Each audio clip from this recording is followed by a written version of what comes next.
با استقرار خلافت عباسی، موسیقی ایران وارد مرحله‌ای تازه می شود.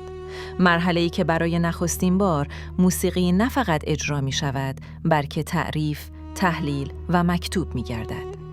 در این دوره بغداد به مرکز علمی و فرهنگی جهان اسلام بدل می شود و موسیقیدانان ایرانی نقشی محوری در شکل‌گیری دانش موسیقی ایفا می کنند.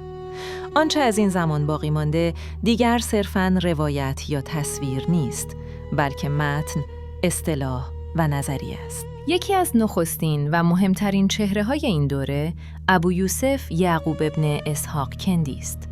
کندی را میتوان اولین فیلسوفی دانست که به طور نظاممند درباره موسیقی نوشت.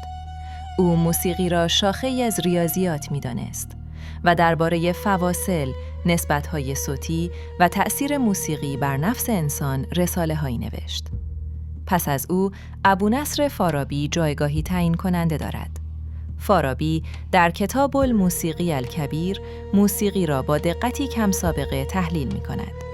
او سازها را شرح می‌دهد، فواصل را طبقه بندی می‌کند و برای نخستین بار تصویری منسجم از ساختار موسیقی زمانه خود ارائه می‌دهد.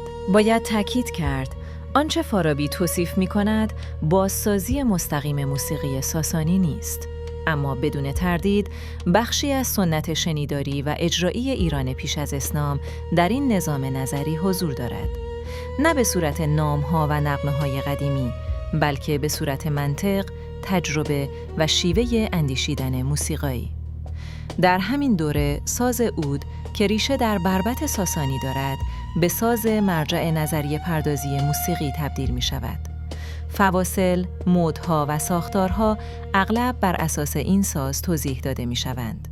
این نشان می دهد که پیوند میان سنت ایرانی و موسیقی نظریه اسلامی پیوندی زنده و عملی بوده است. در قرون بعد، اندیشمندانی مانند ابن سینا نیز این مسیر را ادامه می دهند.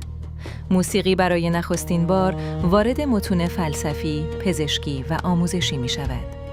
از این نقطه به بعد موسیقی دیگر صرفاً هنر شنیداری نیست، بلکه دانشی است قابل آموزش، انتقال و نقد. با این حال باید مرزها را روشن نگه داشت.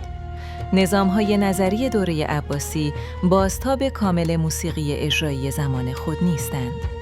آنها تلاش‌هایی عقلانی برای فهم صدا هستند، نه ضبط دقیق آنچه نواخته می‌شده است. دوره عباسی نقطه‌ای است که در آن موسیقی ایرانی از حافظه شفاهی فاصله می‌گیرد و وارد تاریخ مکتوب می‌شود.